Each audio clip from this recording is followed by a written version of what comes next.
buryo ko kubijya gushya birashyuha. Ku bantu basanzwe bajya kusiriza ikivi cy'umunsi imbere y'icupa, murabizi ko ikizakubwira ko igitaramo kinikije ari uko abagabo bazatangira gutarama bigamba, bikaba amahire iyo batarangajwe n'imipira ibereye mu Burayi, ahubwo bakirata bya gipfura baganira, ari nako bakomeza kubabeza umuhogo ngo hato hatagira ubangamirwa n'inyota akabura uko atambutse igitekerezo cye.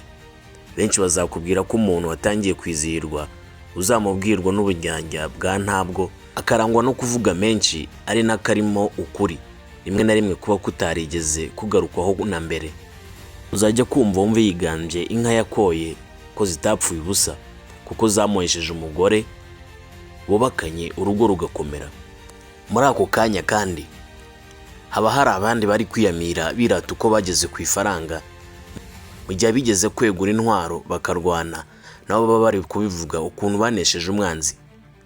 Rimwe na rimwe ari ibya ntabyo cyangwa se ari ukuri, ariko ukuri kutagomba kuvugirwa mu kabari. Ariko kubera ko Kamanyinya kabagezemo, aba nta yandi mahitamo. Buri wese aba agomba kwivuga ibigwi ashobora kuba yaragezeho. Ibigwari kandi niho bibonera kubwirirwa ukuri. Wabaye ikigwari wakoze ibidafututse, iyo ahuye na mugenzi we Kamanyinya kamugezemo aba ari umwanya mwiza wo kumubwiza ukuri akakumva gutyo, mu gitondo akabyuka yabyibagiwe.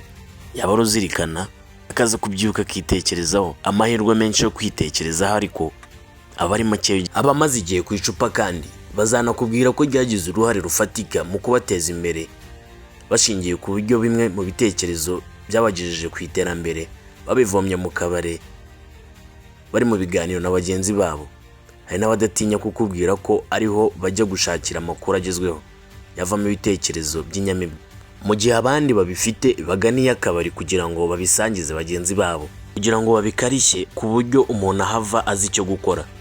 Icyakora muri aba bose baje mu kabare yewe bakazanwa n'impamvu tutaveba, si uko bose bazasubirana ishema binjiranye, kuko hari abagera ku icupa rya gatatu bya bitekerezo byatangiye kuyoyoka, kuvangirwa ndetse batangiye kuvuga n'ibiterekeranye, mu gihe abandi bakomeza umunsi bakirenza amakaziye kandi rwose ari bataraga. Aba bakitwa abami b'umusemburo. Nubwo abakunzi bagatama bazakubwira ko ibyo abandi twita gusinda mu by'ukuri ari ukunezerwa k'umubiri, abaganga bo bazakubwira ko gusinda ari ikimenyetso cy'uko watangiye kunaniza umubiri wawe.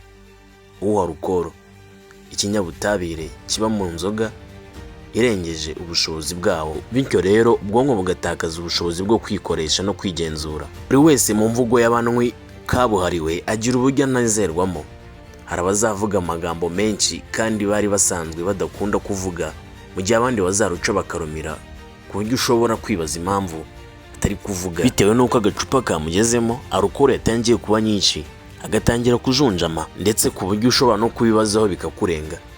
Hari abazarakazwa n'ubusa, abandi bashimishwe n'ubusa, bamwe barire abandi baseke. Mbega kereka kwimenyera ibya buri wese, naho ubundi nta gipimo cy'ibikorwa by'umuntu warisomye akarenza urugero, uretse ko ikizwa ari uko ubwonko bwe buba budakora neza.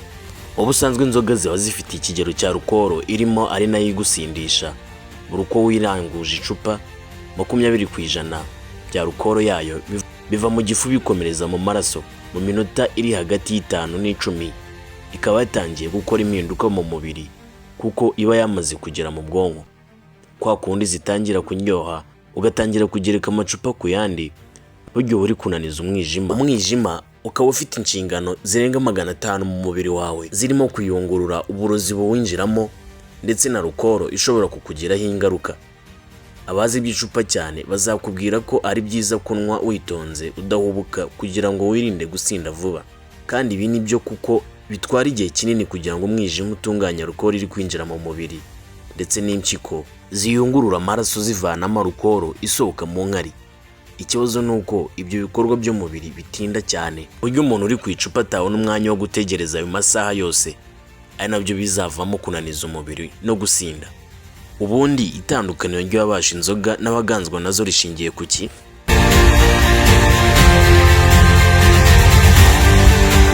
Mu tubari tumaze igihe uzasanga hari abantu bazwiho kugira inkuru ziryoshye, ku buryo hari n'ababagura icupa kugira ngo babwire inkuru gusa.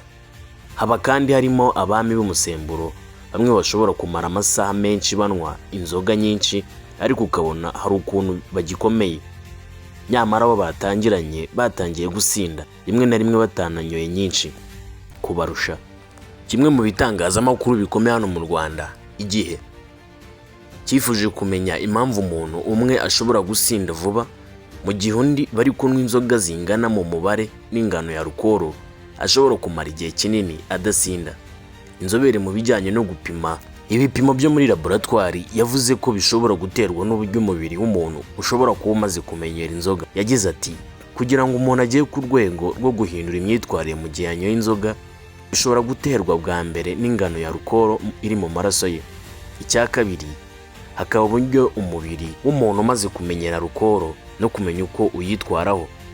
Yatanze urugero avuga ati umuntu ashobora kunywa icupa rimwe ry'inzoga bwa mbere agahita asinda cyane abantu bakabibona, mu gihe umuntu umaze igihe kinini cyane azinywa, umwe tuvuga ko azimenyereye, ashobora kunywa rya cupa rimwe ukabona nta kintu cyahindutse. Ingano y'umubiri w'umuntu, iyo nzobere ikomeza ivuga ko ibiro cyangwa se ingano y'umubiri munini ishobora kugira uruhare mu buryo umuntu ashobora gusinda vuba cyangwa se ntasinde vuba. Urugero rw'abantu babiri badasanzwe banywa inzoga, umwe ufite ibiro 90 n'ufite ibiro 60, bose ukabaha icupa rimwe ugapima ingano ya alcohol iri mu maraso yabo, ushobora gusanga batandukanye.